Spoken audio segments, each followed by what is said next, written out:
Meus irmãos, é muito bom estar de volta. Nós estamos vivendo o período dos últimos dias, tanto no sentido escatológico como no logístico com relação ao nosso projeto missionário.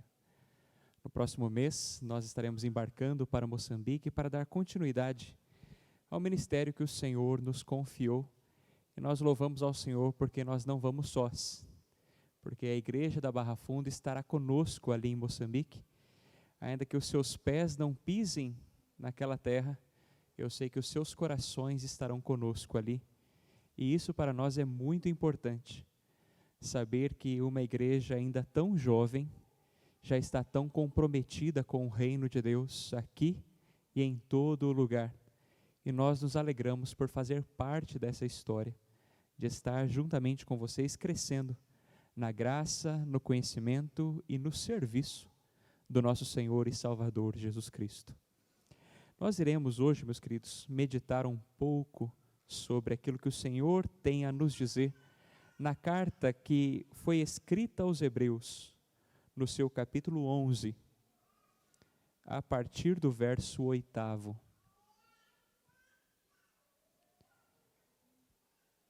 Carta aos Hebreus, capítulo 11, a partir do verso 8º.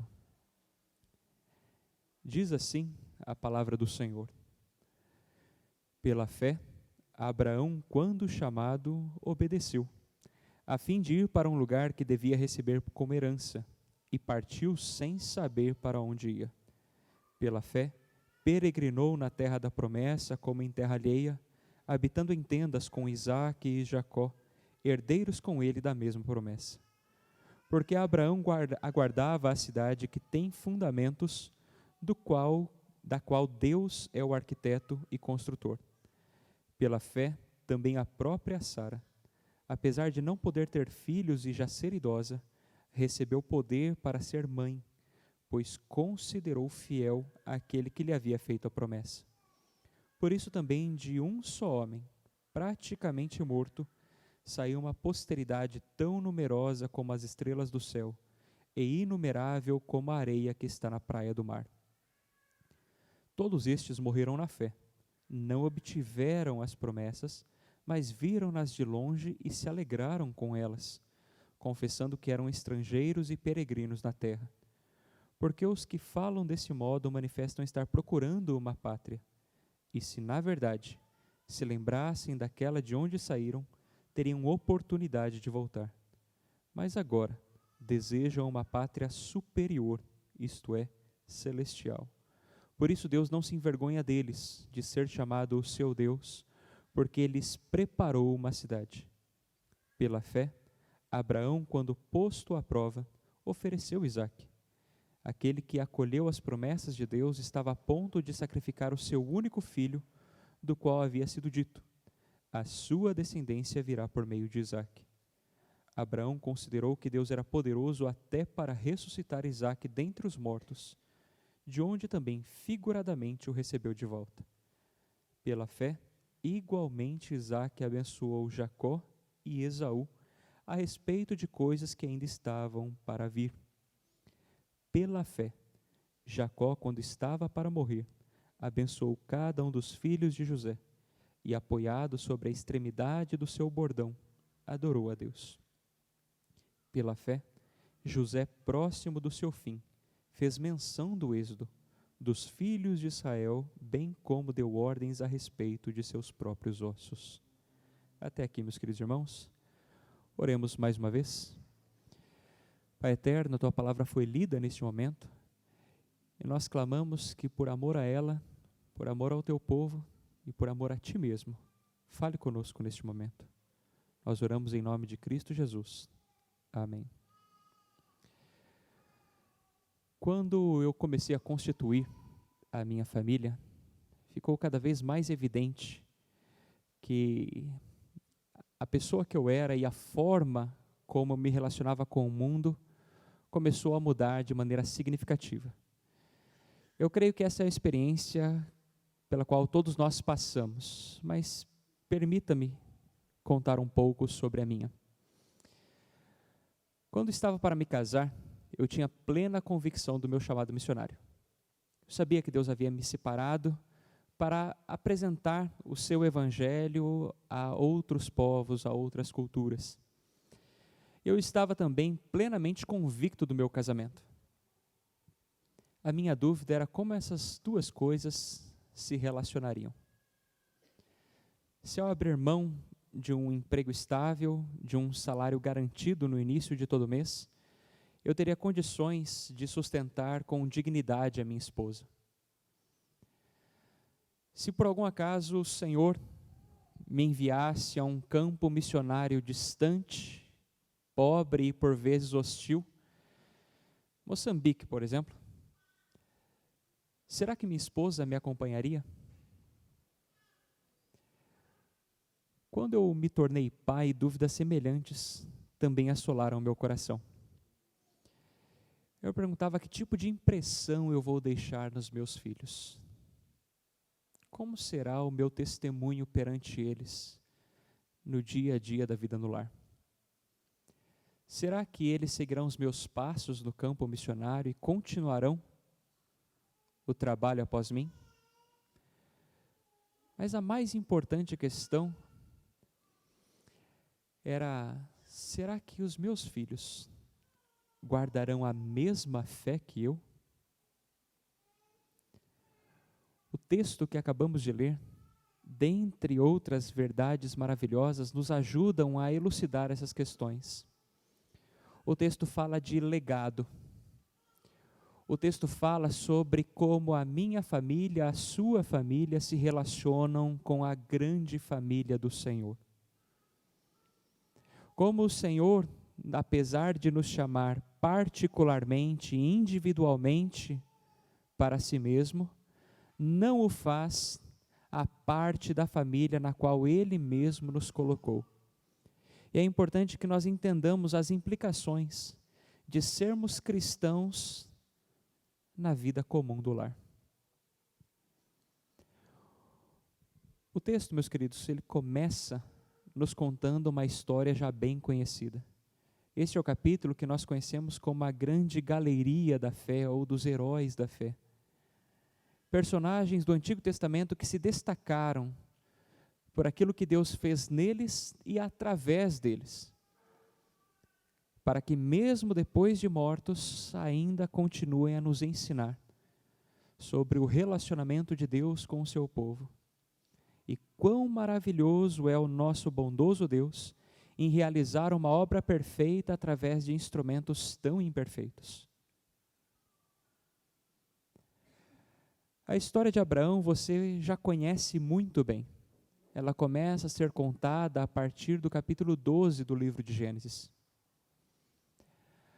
Abraão tem um encontro bastante impactante com um Deus que havia acabado de se revelar a ele. Um Deus relativamente desconhecido por Abraão, uma vez que a sua família não era temente a Deus. Os pais de Abraão não eram crentes, por assim dizer. E esse Deus relativamente desconhecido se revela a Abraão. Ele faz uma proposta bastante inusitada.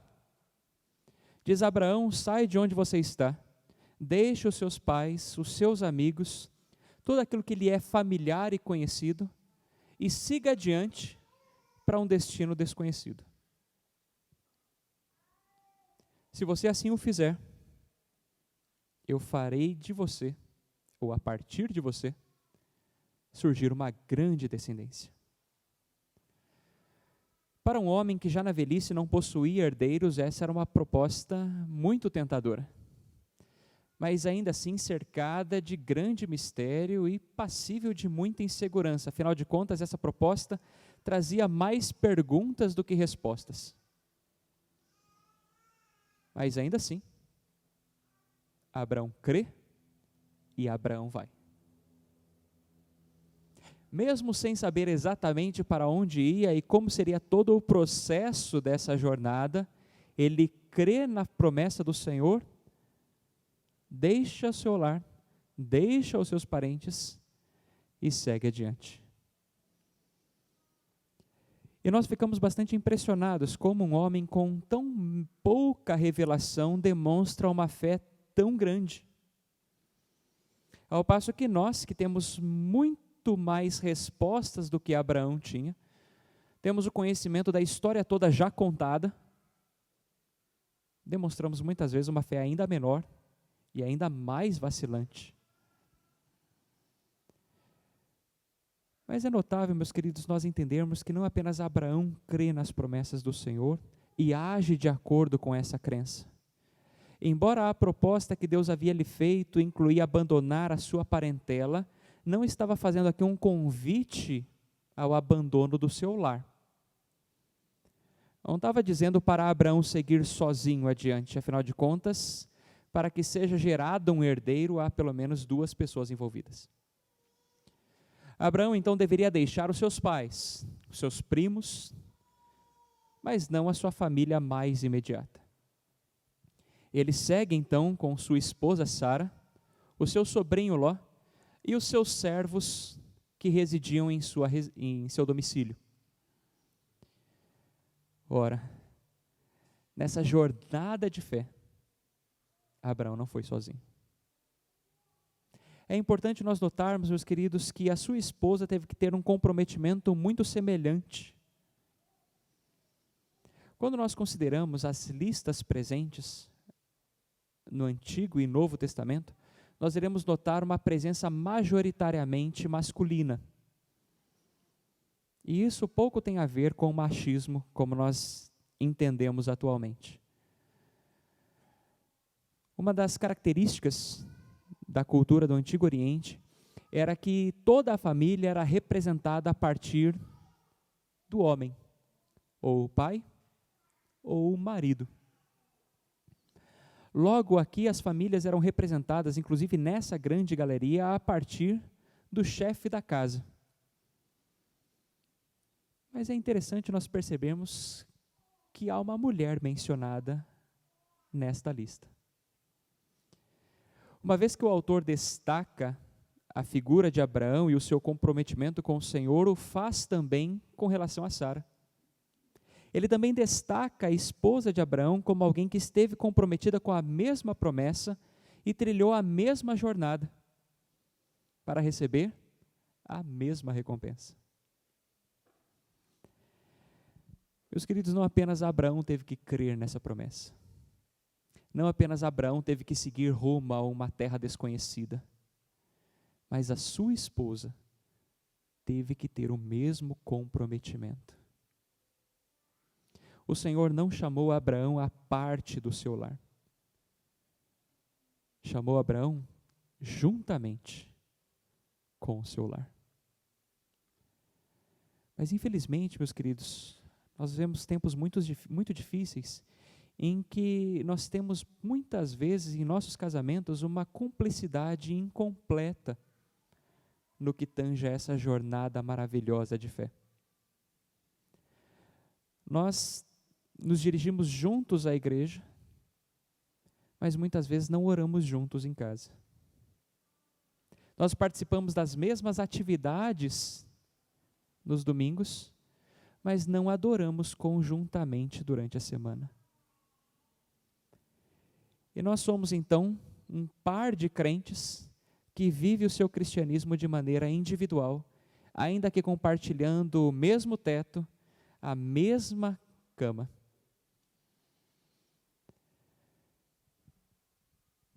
Para que esse empreendimento tivesse sucesso, meus queridos, foi necessário cumplicidade de ambos. Para que essa família alcançasse as promessas de Deus, era necessário que ambos estivessem igualmente envolvidos.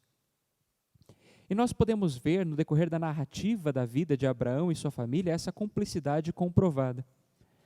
No mesmo capítulo 12, quando eles chegam no Egito, eles entram em um acordo para darem o seu jeito da promessa não falhar por alguma obra do destino.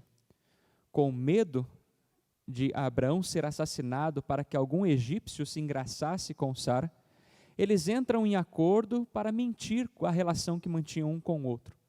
Ao invés de marido e mulher, irmão e irmã.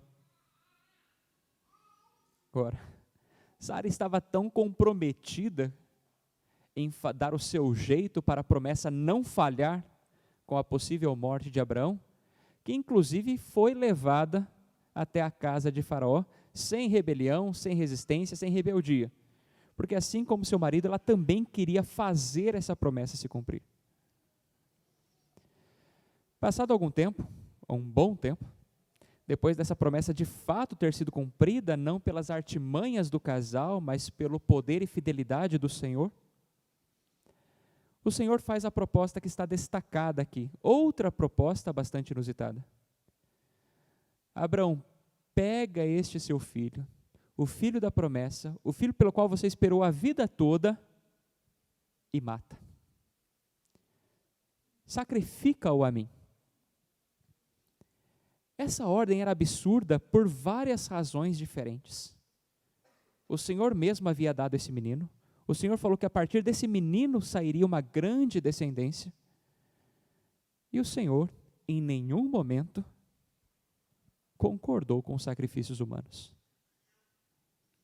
Mas apesar de todas essas questões bastante pertinentes, Abraão crê e Abraão obedece. Nós sabemos o final da história, sabemos que o Senhor em momento algum intentava matar a criança, e assim de fato não o faz. Mas é interessante nós percebemos que Sara também era mãe de Isaac, não era? Não era apenas Abraão que estava oferecendo o seu filho, mas Sara também o estava fazendo. Ambos estavam totalmente comprometidos em atender os propósitos de Deus para a sua vida. Havia então um nível de cumplicidade que muitas vezes é ausente em nossos lares. E muitas vezes nós corremos essa jornada da fé de maneira individual e solitária, apesar do Senhor nos ter ligado a uma esposa ou a um esposo. É importante nós entendermos, meus queridos, que nós não estamos correndo mais sozinhos. Nós não estamos buscando servir a Deus mais de maneira solitária. Mas o Senhor nos uniu para que juntos possamos correr essa bela jornada de fé. E para isso é necessário envolvimento, é necessário investimento, é necessário que você dedique tempo à sua esposa, tempo ao seu marido, para que ambos cresçam espiritualmente. Para que vocês conversem não só apenas sobre amenidades, não apenas sobre a lida comum do lar, mas conversem também a respeito das matérias espirituais, sobre como um pode ser instrumento do Senhor no desenvolvimento da fé do outro, para que assim ambos sejam fortalecidos no Senhor, para que ambos possam experimentar e gozar a mesma bênção de estar debaixo do cuidado divino de Deus, procurando servi-lo sempre, dentro e fora de casa. É importante que nós entendamos que o nosso casamento não é apenas uma união civil, meus queridos, mas é também uma união espiritual. Nós estamos servindo ao mesmo Deus, e esse mesmo Deus uniu dois de seus servos, não foi de maneira aleatória, mas sim porque Deus tem um propósito para a sua família. Ele quer ver a sua família prosperar nos seus caminhos. Ele quer ver o marido e a esposa, o homem e a mulher, correrem juntos, um amparando, fortalecendo, encorajando o outro, para que vocês possam chegar juntos na linha de chegada. Olhando para as mesmas promessas, servindo ao mesmo Deus. Mas é notável, meus queridos, nós percebemos que na família de Abraão, esse comprometimento com o reino de Deus não era apenas horizontal, não era apenas entre o homem e a mulher, entre o marido e a esposa, mas também era entre pais e filhos. Se você notar o desenvolvimento do texto que acabamos de ler e também a biografia de Abraão, você vai perceber alguns padrões se repetindo. O filho de Abraão, aquele que haveria de ser sacrificado, mas não foi, acaba constituindo sua própria família. Casa-se então com Rebeca, uma mulher com um drama muito semelhante ao da sua sogra. Rebeca também não podia ter filhos. E assim como Sara e Abraão antes deles, Isaque e Rebeca precisaram crer que o Senhor continuaria cumprindo a promessa que havia feito à geração anterior, de suscitar uma grande descendência, tão numerosa como as estrelas do céu e incontável como a areia na praia. E assim Abraão transmite a seu filho a mesma promessa, levando o testemunho dos feitos do Senhor e imprimindo nele a crença que ele havia adotado anos antes. É importante nós percebermos, meus queridos, que essa fé, esse testemunho foi transmitido de pai para filho, de uma geração a outra. Isaac faz o mesmo com o seu filho, ou com os seus filhos, Jacó e Esaú. Nós conhecemos pouco a história de Esaú, e a razão disso é porque Esaú jamais se comprometeu com o Senhor Deus. Nós conhecemos um pouco mais sobre a história de Jacó. Nós vemos que Jacó batalha por uma esposa com um drama semelhante ao de sua mãe e ao de sua avó. Raquel, a mulher por quem ele havia se apaixonado, também não podia ter filhos. Enganado pelo seu sogro, ele casa-se também com a irmã mais velha, com Lia, e essa era uma mulher bastante frutífera. Mas a menina dos olhos, a menina por quem havia se apaixonado, Raquel, não podia ter filhos. E o mesmo drama passado pelos seus antecessores era agora experimentado por Jacó. E novamente, ele precisaria, assim como a sua esposa, crer na mesma promessa, no mesmo Deus, de que Deus continuaria a suscitar descendência a partir de uma mulher estéril.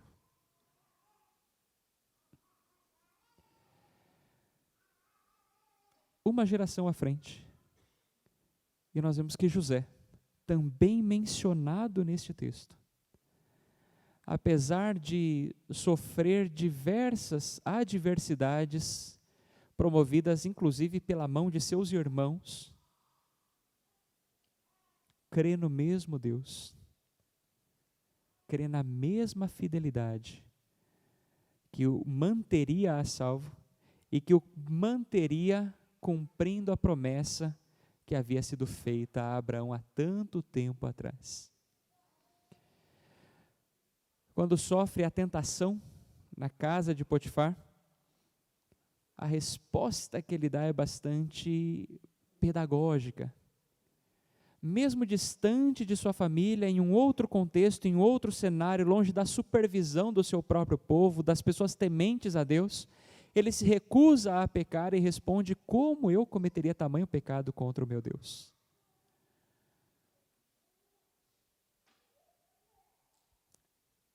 Em José foi imprimida a mesma fé.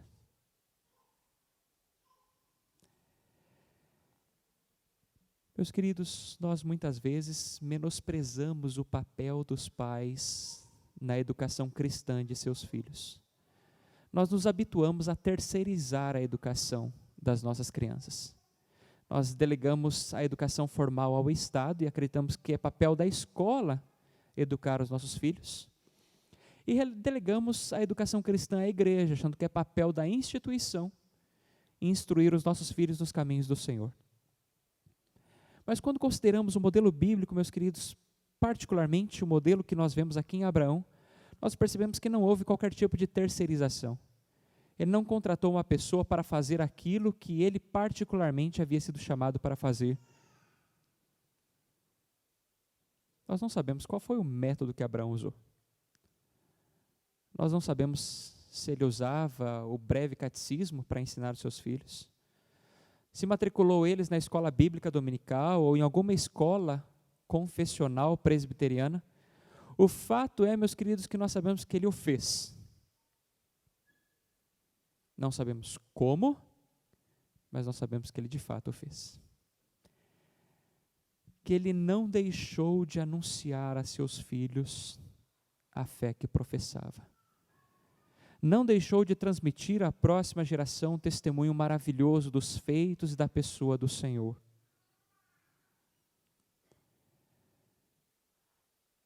Outros não o fizeram. Quando nós olhamos o livro de Juízes, nós percebemos o final daquela primeira geração que havia conquistado Canaã, e diz, logo no início daquele livro, que levantou-se outra geração após a geração de Josué, que não conhecia o Senhor ou os seus feitos.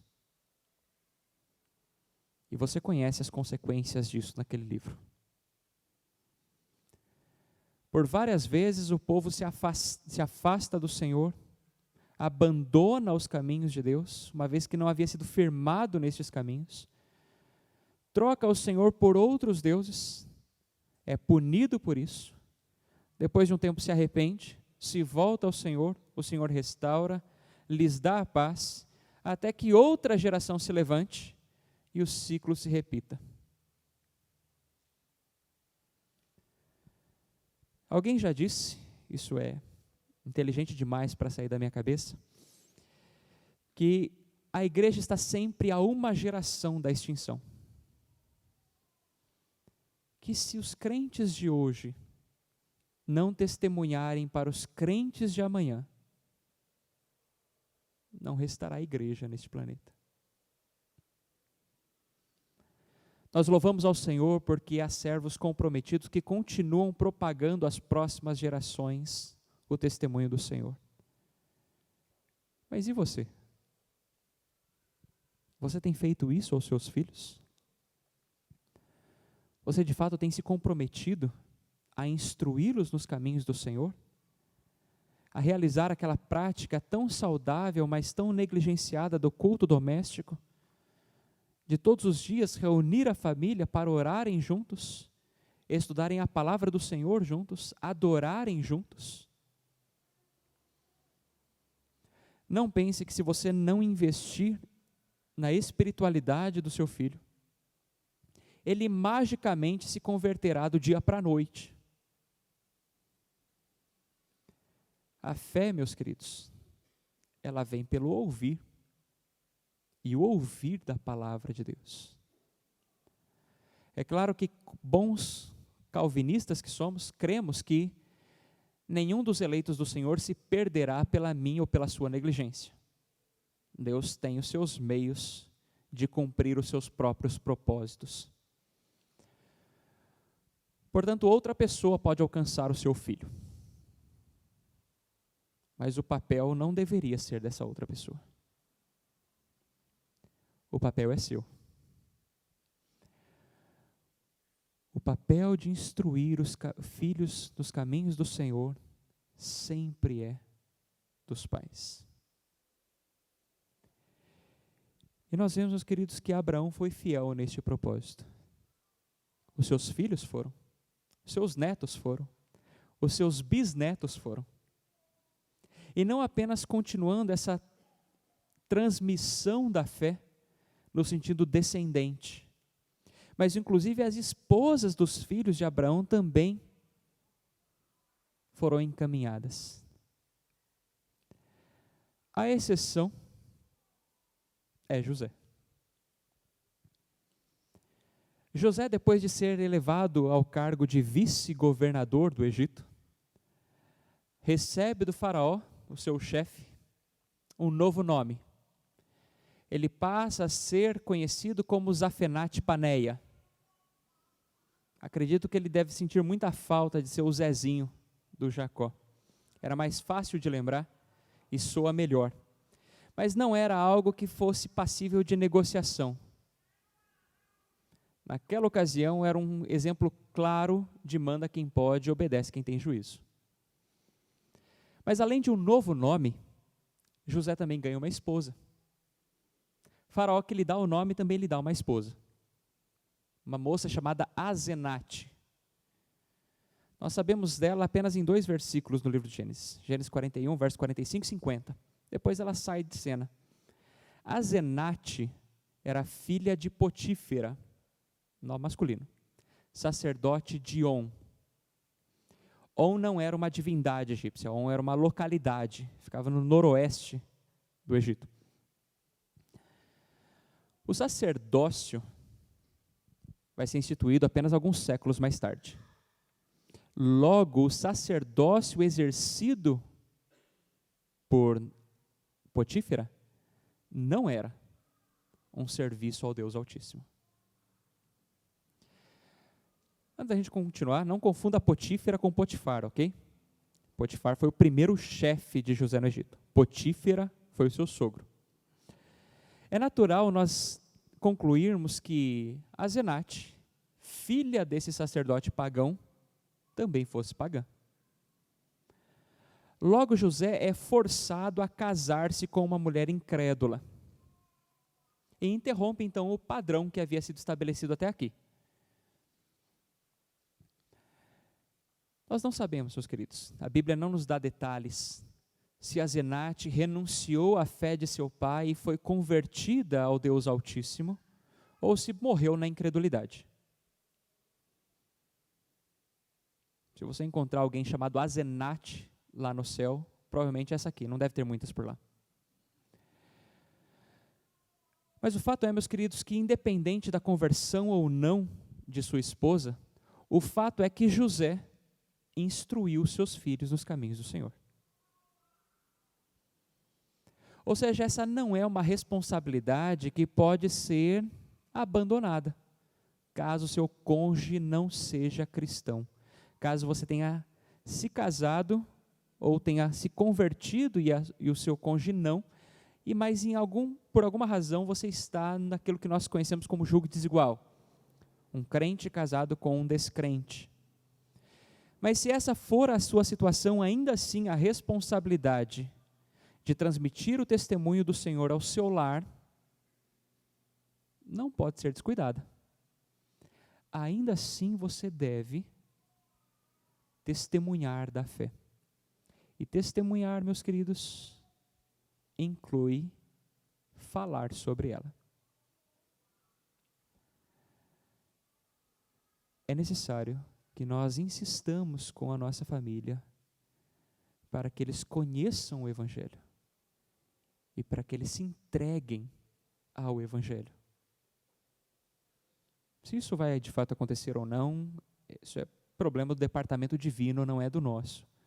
Mas o fato é que a responsabilidade de pregar o Evangelho ao nosso lar, mesmo quando as circunstâncias não são as mais favoráveis, não pode ser menosprezada.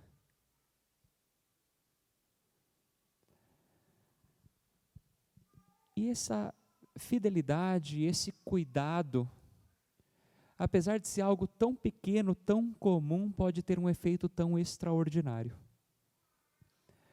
Quando nós falamos em campo missionário, a primeira imagem que geralmente vem à nossa mente é de um lugar distante e exótico.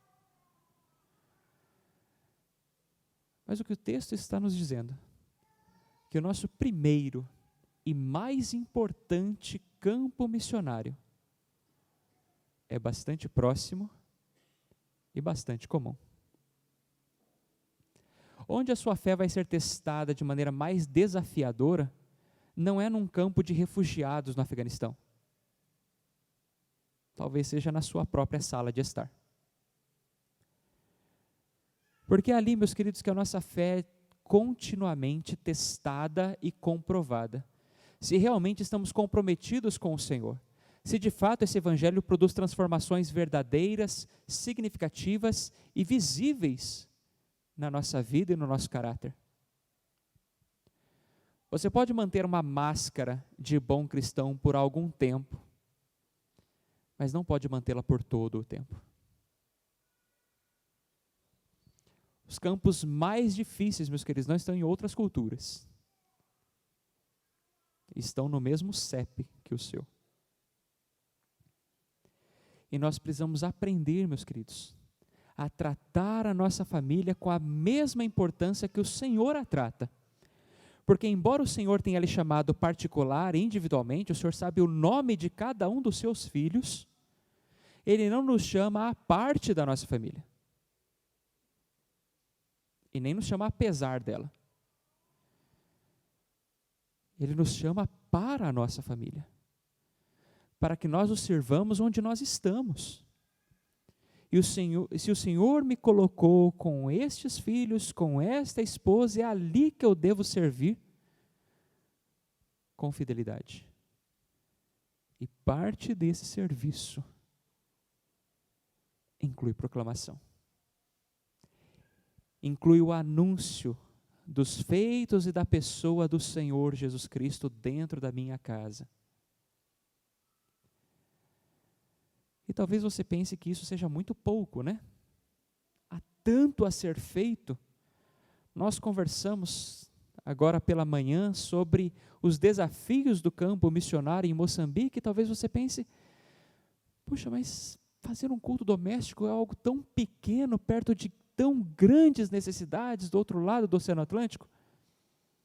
E você se sinta compelido a abandonar a sua fidelidade nas pequenas coisas, correndo atrás das grandes coisas. Mas se você não é fiel no pouco, meu irmão, não é no muito que você vai ser.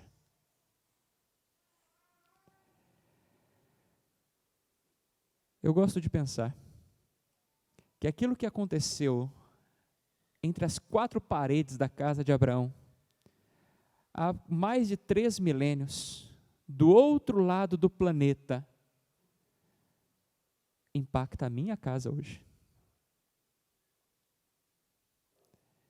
A fidelidade de Abraão dentro do seu lar produziu e ainda produz transformações no meu lar hoje.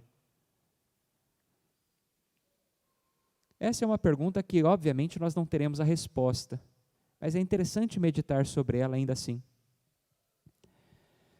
Se Abraão não tivesse pregado a palavra aos seus filhos, se Sara não estivesse comprometida com as promessas como ele estava, será que nós estaríamos aqui nesta manhã? Será que nós estaríamos adorando ao Senhor nesta ocasião? Nós não sabemos. O que nós sabemos é porque Abraão e sua família foram fiéis, hoje nós também podemos ser. Aquilo que aconteceu num lugar tão longe, há tanto tempo, produz impactos significativos hoje. E eu gosto de pensar que a fidelidade ao Senhor na minha família tem o poder de impactar outras famílias. De que outras famílias podem conhecer ao Senhor através do meu testemunho e do meu comprometimento com a minha família.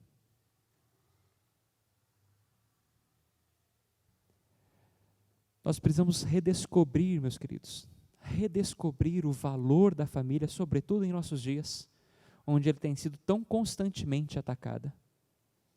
Mas nós precisamos defender a nossa família não apenas do ponto de vista sociológico, em que os papéis sociais, os papéis dos gêneros estão bem definidos. Nós precisamos também defender a nossa família espiritualmente. Nós precisamos nos comprometer diante do Senhor em zelar pela espiritualidade das pessoas que estão na mesma casa que a gente, que estão compartilhando a mesma rotina, as mesmas lutas e as mesmas vitórias. E se eu estou trabalhando isso de maneira mais enfática no sentido descendente, é importante que você saiba que o inverso também funciona. Assim como pais devem estar comprometidos com seus filhos, os filhos devem estar comprometidos com seus pais. E também com seus irmãos. Nós precisamos, meus queridos, entender o nosso papel na missão de Deus, no campo missionário onde Ele nos colocou. o seu lar, o meu lar. Como missionário, talvez essa tentação seja mais grave em mim do que em vocês. Mas é importante que todos nós entendamos que o nosso primeiro e mais importante campo missionário é a nossa família. Nós devemos, meus queridos, nos comprometer, não apenas em alcançá-los com o Evangelho, mas em auxiliá-los no desenvolvimento da fé. Para que todos juntos possamos olhar para o mesmo autor e consumador da fé e juntos darmos os mesmos passos em direção a Ele. Portanto, à luz desse texto, eu gostaria de fazer algumas breves, mas muito importantes considerações a você. Se você é casado com a sua irmã ou com o seu irmão, em Cristo, obviamente, vocês devem caminhar juntos. Vocês precisam orar juntos. Vocês precisam ler a Bíblia juntos. Vocês precisam adorar ao Senhor juntos. Não apenas na igreja, mas também no seu lar. Vocês não podem menosprezar a importância do culto doméstico. Vocês têm muito o que aprender um com o outro. E ambos com o Senhor. Se você é casado com um incrédulo ou com uma incrédula, sejam por quais razões que isso de fato aconteceu, é importante que você não negligencie a pregação do Evangelho. Insta, quer oportuno, quer não. Aquilo que Timóteo deveria fazer na igreja de Éfeso, você deve fazer dentro de casa. Pregue o Evangelho em todo o tempo. Fale do poder de Jesus, do amor de Jesus. Fale sobre pecado, meus queridos. Fale sobre a necessidade de nos tornarmos novas criaturas pelo poder salvador de Jesus Cristo e a atuação do Espírito Santo. Porque o Senhor tem mais a nos oferecer do que este mundo tem a apresentar. É importante que você não se conforme com a realidade espiritual do seu cônjuge incrédulo. Você não pode se deitar em paz sabendo que aquela pessoa do seu lado está indo para o inferno, ser condenada eternamente pelos seus pecados e rebeldia diante do Senhor. Você não pode se conformar com isso. Você não pode ficar em paz com isso. Se vai haver conversão ou não, isso é problema do Senhor. O seu problema é anunciar o Evangelho. Se você e o seu cônjuge são cristãos, se o seu cônjuge não é cristão, você tem o dever de zelar pela espiritualidade dos seus filhos. Não permita que outra pessoa faça aquilo que você deveria estar fazendo. Transmita a fé aos seus filhos. Os instrua no caminho do Senhor. Ensine-os que há um Deus que pode salvá-lo dos seus pecados. Para que desde cedo eles conheçam os feitos e a maravilhosa pessoa do Senhor Jesus Cristo. E ore incessantemente pela conversão dos seus filhos. Ore para que o Senhor faça germinar a semente do Evangelho que você plantou. Para que um dia, para a glória de Deus, você possa dizer como Josué: eu e a minha casa serviremos ao Senhor. Que você seja um grande missionário, uma grande missionária, começando no seu lar. Vamos orar mais uma vez? Pai eterno e Deus maravilhoso, Nós o louvamos porque o Senhor um dia nos conduziu de volta para os teus braços. Nós o louvamos, ó Pai, porque em algum momento o Senhor enviou um servo ou uma serva que fielmente nos apresentou o Evangelho que transformou a nossa história. Pai maravilhoso, nós queremos ser instrumentos do Senhor para fazer o mesmo no nosso lar, para levar aqueles que ainda são incrédulos dentro de casa para perto do Senhor Jesus Cristo. E aqueles que o Senhor já alcançou, nós queremos ser instrumentos de Tuas mãos para continuar fortalecendo-os nessa fé maravilhosa.